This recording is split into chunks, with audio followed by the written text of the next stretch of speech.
Dieu, il n'y a point de Dieu comme toi. Voilà, voilà. Il est un Dieu vivant, il n'y a point de Dieu comme lui, le Dieu qui nous aime, le Dieu qui nous a donné l'intelligence, le Dieu qui nous a donné les capacités de réfléchir.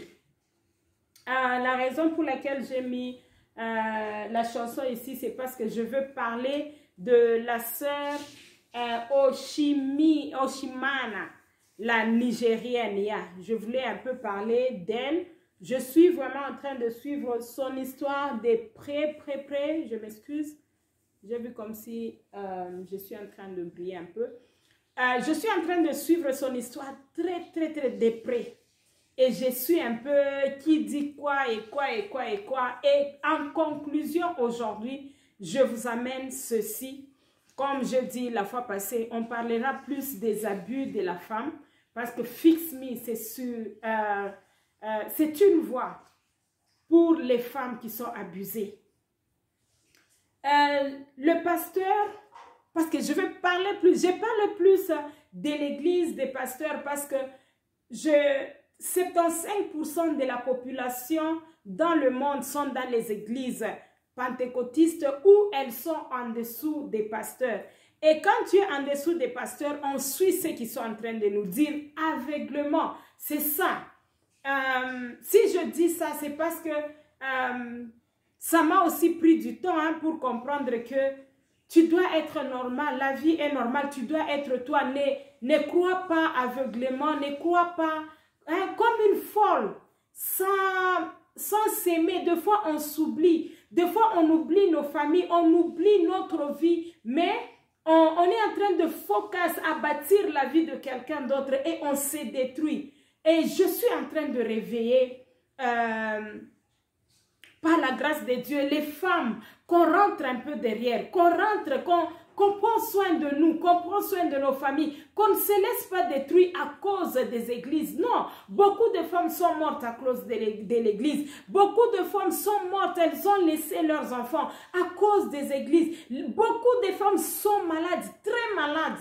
Il faut parler aux femmes pour connaître un peu la profondeur de leur santé. Il faut parler aux femmes pour connaître un peu leur vie, leur cœur, comment est-ce que ça est. Les cœurs des femmes sont brisés. Les cœurs des femmes sont en train de saigner tous les jours de leur vie. Mais c'est à cause de l'église. Là, je ne cesserai de le dire. Elles souffrent à cause de l'église. Parce que sans l'église, ces femmes-là se feront déjà justice. Ces femmes-là se feront déjà justice. Le problème, ce n'est même pas ce n'est même pas que l'église, c'est le pasteur. Ok, tu dis à cette femme-là de rester. Ce n'est pas mauvais, c'est un bon conseil. Qu'est-ce que tu fais de l'homme-là qui est en train de l'abuser? Qu'est-ce que tu fais de lui? Quels sont les conseils que tu lui donnes pour que tu puisses aider cette famille-là à être bien? Tu ne fais rien. Tu ne fais que dire à la femme-là de prier. Et l'homme qui est en train de l'abuser là, vous ne lui dites rien. Mais ça sera difficile, cette femme-là va mourir. À moins que tu fais asseoir les deux personnes et vous leur parlez, vous leur donnez des counseling, vous essayez de réveiller la conscience de l'homme en disant, si tu continues comme ça, la décision que peut-être ta femme a pris de te quitter ou bien de vous séparer, on va le faire. Ou bien on va la laisser aller voir peut-être les avocats et parler de ça.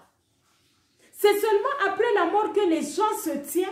Maintenant, ils ont pris conscience après la mort de quelqu'un et quelqu'un qui était important à vous. Et j'ai écouté le pasteur qui a dit, son pasteur qui a dit, en tout cas, lui, il ne connaissait pas rien sur la violence que la femme était en train de passer. Ça, c'est faux et archi faux. Les bavardages là qui se passent dans les églises, les églises là où, donc il suffit qu'on te tape la nuit, le matin, toute l'église connaît. Il suffit que le docteur te dit que tu es enceinte et que tu dis peut-être à maman pasteur ou bien à quelqu'un à l'église, le matin, toute l'église sait que tu es enceinte, même avec précision. Et un pasteur viendra passer ici, dire que la maman là, quand on était en train elle passait, on l'abusait, lui il ne connaissait pas. C'est faux, il se justifie. Il se justifie. Une grande église où elle avait l'influence. 2 fois, on a dit son mari l'a laissé à l'église et il part avec les enfants. 2 fois, il était en train, je ne sais pas ce qu'on a dit encore, qu'il avait tapé un jour devant le chef de chorale. Et on a raconté un peu beaucoup de choses. Et dans tout ça, les pasteurs ne connaissaient pas. C'est faux et archi faux. Moi, en tant que fixe-me, je dis c'est faux et archi faux. Il a juste regardé son intérêt. Il s'est dit, cette femme ici, elle a beaucoup d'influence dans mon ministère. Si par exemple elle divorce aujourd'hui, qu'est-ce que les membres de l'église feront? Qu'est-ce qu'ils vont dire? On va me dire qu'elle arrête de chanter. Et si elle arrête de chanter, mon ministère ne sera pas bien. Parce que quand elle chantait, le pasteur avait le micro, il était en train de motiver aussi les gens et tout le monde pleurait, tout le monde s'est jeté et il y avait un mouvement, tu vois, spirituel dans l'église. Il a regardé ses intérêts. Il a regardé d'abord ses intérêts qui ne sont même pas les gens. Son intérêt là, c'est l'argent. Parce que si l'intérêt des pasteurs était les gens, les gens, ils allaient commencer à s'inquiéter. Si tu n'as pas mangé, ils s'inquiètent. Si tu es malade, ils s'inquiètent. Si tu n'es pas en bonne santé, ils s'inquiètent. Si tes enfants ne sont pas bien, ils s'inquiètent. Mais ils s'en foutent, ces gens-là. Tous ceux qui veulent, oh, il y a une église, que tu sois à l'église ce jour-là. Parce que si tu viens à l'église, tu vas donner 100 rentes. 100 rentes fois autant, 10 $ fois autant de personnes. Il aura 1 million le dimanche. Et quand tu ne viens pas, il sait que tu donnes beaucoup. On ne te demande pas parce qu'on a manqué ton offrande. On ne te demande pas parce qu'on se soucie de toi. Parce que s'il se souciait vraiment de cette femme ici, il aurait en tout cas faire asseoir le monsieur et lui dire, on connaît que tu fais ça et ça et ça. Et si tu continues, on va prendre ces dispositions. Mais très souvent, les pasteurs ne les font pas. Tant que tu seras à l'église, tant que tu vas donner l'offrande, le reste là, ça ne les regarde pas. Femmes, prenez soin de vous. Rentrez un peu derrière. Aimez-vous. Aime-toi, aime tes enfants, aime ta famille. Tu te donnes. Maintenant, elle est morte hein, à cause de l'église. À cause des paroles qui disent, si tu es abusé, il ne faut jamais faire ça. Si tu es abusé, il faut rester et prier. Qui a la capacité de changer quelqu'un? C'est Dieu ou bien c'est toi quand tu pries? Si Dieu décide que ton mari change, il va le faire changer. Mais s'il ne change pas, toi regarde d'abord toi, la vie là que Dieu t'a donnée. C'est à toi de protéger ça. Ce n'est pas au pasteur de protéger ça. Et je vais donner un conseil aux femmes qui sont abusées. Quand tu entres dans un mariage, regardez-moi très bien. Quand tu entres dans un mariage et que tu découvres que l'homme avec qui tu es, il est en train de t'abuser, tu lui parles. Tu lui parles. Tu lui parles bien. Ne sois pas impoli. Ne sois pas fâché. Tu lui parles bien avec politesse. S'il ne comprend pas, tu le fais asseoir encore, tu lui parles pour la 2e fois. Même quand il te tape là, tu ne tolères pas que l'homme puisse te taper. Il peut te parler très mal. Hein? Là où il parle très mal, ça te fait mal, il faut lui parler. Mais quand il te tape, il ne faut jamais cacher. Là, il faut lui dire, papa, tu as exagéré. Tiens-toi debout. Parle maintenant à une autre personne. Ou on peut venir le conseiller. Vous conseiller. Parce qu'il aura aussi à dire. Et pour la 3e fois, ou 4e fois, je peux dire, s'il fait encore la même chose, là, tu ne prends pas.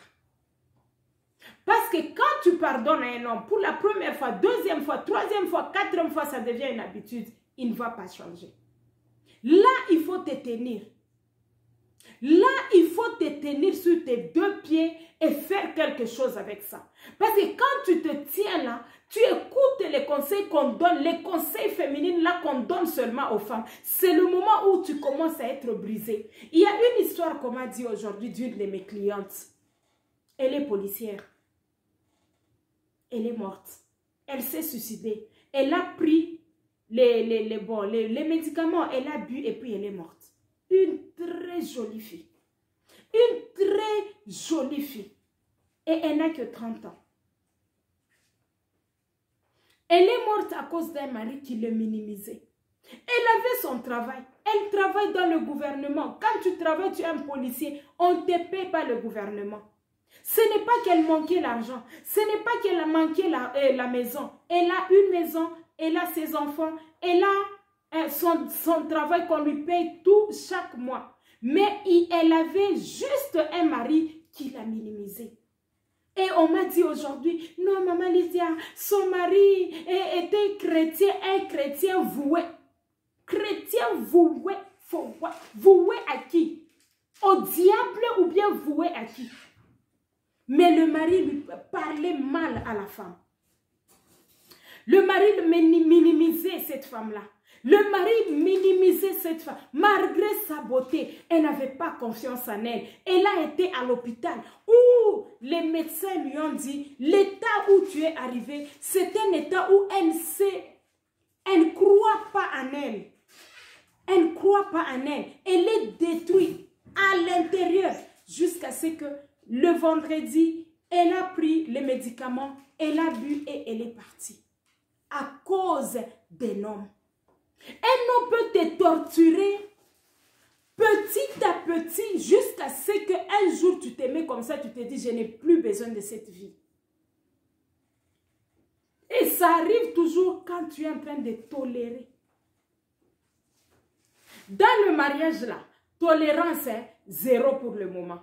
Tolérance zéro. Les bêtises là, il ne faut pas les prendre et les cajoler. C'est ce qui tue vos amis. C'est ce qui tue vos amis. Je m'excuse. Attendez, je vais... je crois... Ok. C'est devenu low bat. Je vais mettre ça... ok. Je m'excuse, je m'excuse, je m'excuse.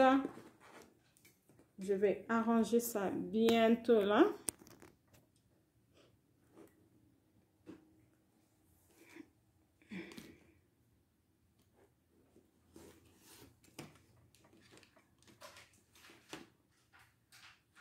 Alright. Je m'excuse vraiment. Alright. Je disais, dans le mariage là, tolérance zéro. C'est bien de tolérer, c'est bien de supporter, c'est bien en tant que femme de le faire. Est-ce que quand tu le fais là, tu as des bonnes raisons de le faire? Est-ce que cet homme-là t'écoute? Parce qu'il y a de ces hommes-là, tu peux pleurer. Quand tu pleures là, c'est comme si c'est la nourriture que... Daily bread, c'est comme si pour lui c'est la nourriture là qu'il est en train de manger tous les jours, ça lui fait du bien. Il y a de ces hommes là, quand tu pleures là, ça lui fait du bien. Il peut même grossir parce que toi tu pleures. Aujourd'hui, je vais juste dire à une femme, arrête un peu d'aller raconter tes problèmes chez les pasteurs. Arrête un peu d'aller raconter tes problèmes chez les mamans pasteurs. Parce que maintenant là, on a vu que, et nous, et les mamans pasteurs, nous vivons la même chose. Vous avez vu les scandales. Partout, il y a des scandales. Où les pasteurs sont en train de taper leurs femmes. Les pasteurs sont en train de tricher. Les pasteurs sont en train de sortir avec les femmes d'autrui. Les pasteurs, donc vous êtes même mieux. Vous pouvez fixer vos problèmes. Ou bien vous pouvez intéresser peut-être vos parents. Parce qu'il y a un moment où on a négligé nos parents. Et on s'est attaché aux pasteurs. Et les pasteurs là qu'on croyait que c'était peut-être des bons exemples. Mais là, avec ce qu'on est en train de voir, les pasteurs là ne sont pas de bons exemples. Parce que si un pasteur est dans les scandales là où sa nudité est partout, il va te conseiller toi quoi. Quand il sort avec la femme de quelqu'un d'autre, quand ta femme là ira lui dire, lui demander des conseils, qu'est-ce qu'il va faire? Il va prendre avantage sur la femme et coucher avec elle. Et puis, c'est tout. Qu'on apprend. Nous devons apprendre. Il ne faut pas seulement attendre que ça puisse arriver aussi dans ta vie pour que tu puisses apprendre. Non. Donc, les témoignages des gens, des autres gens, doivent nous aider et nous construire. Femmes, prenez soin de vous. N'acceptez pas qu'on vous abuse. N'accepte pas que cet homme-là t'insulte en public. N'accepte pas que cet homme-là t'insulte même dans votre chambre là-bas. Il est en train de t'insulter et de coucher avec toi. Tu acceptes, tu tolères, maman. Ça va te tuer un jour. Parce que tu peux ne pas parler. Il y a de ces femmes-là, elles pleurent à l'intérieur là. Elles pleurent toujours à l'intérieur là. Mais le jour où elle en aura mal, elle va juste prendre les médicaments et boire. Le jour où elle en aura mal, on va seulement dire qu'elle était en train de se laver, elle est tombée puis elle est partie. Prenez soin de vous. Ça me fait toujours mal parce que je suis passée par là. Et quand tu parles, quand tu vois une femme qui est en train de prétendre, ça me fait toujours mal parce que je sais les conséquences de ça. Je sais qu'un jour, cette femme-là, le jour qu'elle va craquer, elle fera quelque chose que les gens ne peuvent pas mesurer. Parce qu'elle va faire quelque chose. Quand la femme arrive au bout, hein, c'est très dangereux. Elle peut tuer. Elle peut... Donc, elle s'en fout du scandale qui peut arriver. Elle s'en fout quand une femme est arrivée au bout. Et je vais demander aux hommes, hein, faites attention. En tout cas, faites attention avec les femmes qui ne réagissent pas. Parce que le jour où elle va réagir, elle va te faire quelque chose que tu n'as jamais pensé. Tu ne t'es jamais imaginé. Pourquoi faites-vous souffrir vos femmes? Tu es parti, tu l'as épousée de toi-même. Personne ne t'a forcé. Si par exemple ça ne marche pas, pour moi c'est normal. Séparez-vous. Divorcez. Au lieu que vous commencez maintenant à vous haïr dans la maison, au lieu que vous commencez, il y a des femmes qui tuent leur mari, il y a des maris qui sont en train de tuer leurs femmes, ils mettent le poison, ils sont en train de mourir à cause parce qu'ils n'arrivent pas peut-être à supporter le coup qu'il est en train de passer, peut-être les moments. Il y a de ces gens-là, ils n'aiment pas vivre là où il n'y a pas de paix. Là où il n'y a pas de paix. Mais aujourd'hui, on accepte tout au nom de Jésus. Et quand la personne va mourir, on commence à faire les conférences, on commence à faire les zooms, on commence à faire ça et ça et ça. Mais pourquoi ne pas parler de ça avant? Ce n'est pas aujourd'hui que l'abus, la violence faite à la femme a commencé. Pourquoi est-ce que ces moments ici, pourquoi est-ce que, raison pour laquelle moi je dis, on doit avoir ces départements-là dans nos églises. On doit les avoir dans nos églises. On ne doit pas seulement attendre quand il y a quelque chose de mauvais qui arrive, on perd une vie. C'est le moment où là où maintenant on se tient, on commence à faire des conférences, on commence à mettre ces chansons, on commence à faire... Ça c'est la sorcellerie. Ça, c'est la sorcellerie. Mais pour moi, j'aurais préféré que dans toutes les églises, qu'on parle des choses comme ça ouvertement. Qu'on expose le mal. Mais nous, on cherche dans nos églises à parler plus du bien. Oh, la résurrection. Oh, la blablabla. Mais parlons de ce qui est mal, ce qui est sale là. Jésus est venu pour ce qui est sale. Qu'est-ce qui est sale? Les femmes qui se prostituent. Les hommes qui sont en train de tricher. Les hommes qui sont en train de taper leurs femmes. Les hommes qui sont des irresponsables, ils ne prennent pas soin de leur famille. Mais dans nos églises, tant que l'homme là va donner l'argent au pasteur, même si Bananae Bazoliate, c'est un bon papa à l'église. C'est un bon monsieur. Un monsieur qui n'arrive même pas à acheter les chaussures à sa femme, mais il peut enlever 5 000 $ et donner au pasteur. On applaudit. On applaudit. Les mauvais cœurs des pasteurs. Les mauvais cœurs des pasteurs. Et tu sais que cet homme ici, il ne prend pas soin de cette femme. Mais quand il t'achète quelque chose de cher, tu prends.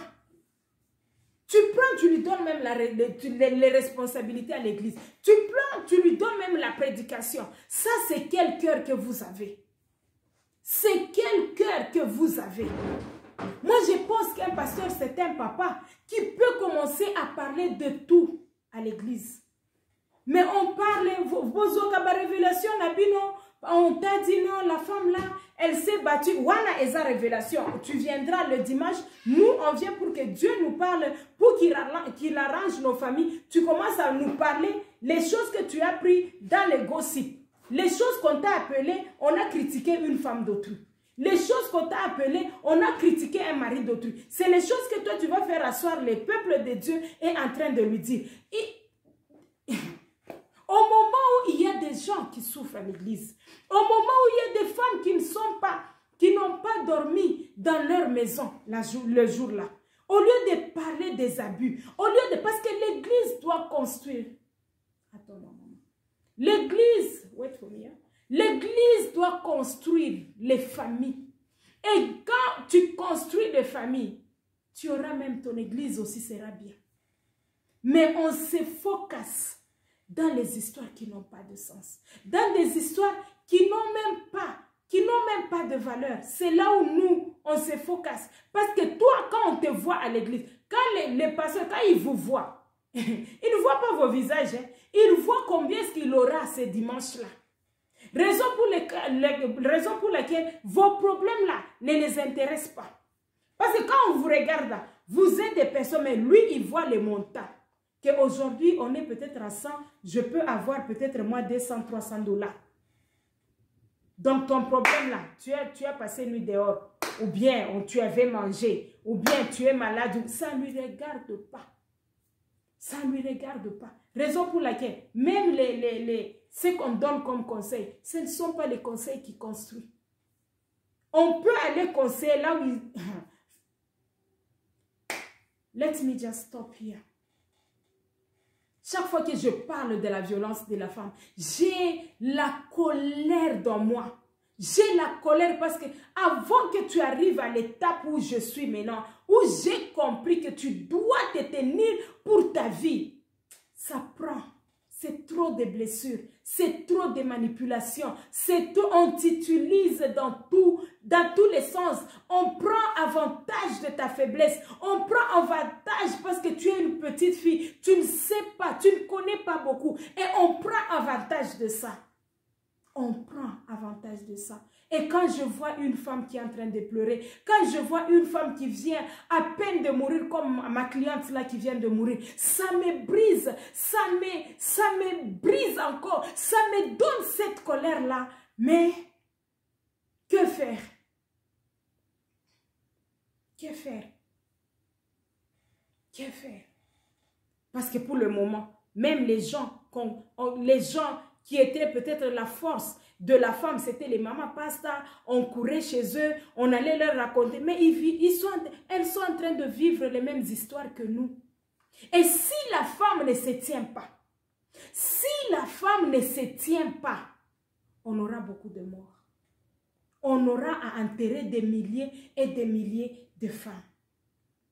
Mais je sais une chose, le jour où la femme va se tenir, je crois que les hommes vont fuir le monde d'ici pour aller ailleurs. Please, changez. Ne faites pas des histoires qui vont faire arriver à la femme de faire des choses que même nos présidents ici, hein, je ne sais même pas ce qu'ils peuvent faire Parce que quand une femme se révolte, quand une femme se dit, eh, Akoya et ya, je ne sais pas qui va arrêter les femmes. Quand le jour où les femmes vont se tenir et dire, eh, Akoya et ya, je ne sais pas, on aura plus des hommes sur YouTube qui vont commencer à parler maintenant de la violence faite à l'homme. Changez. Les femmes ne sont pas vos bêtes. Les femmes ne sont pas vos histoires. Les femmes ne sont pas vos objets. Non. Que mon Dieu vous bénisse. Aimez la vidéo, partagez. Cliquez sur la cloche de notification. Que mon Dieu vous bénisse.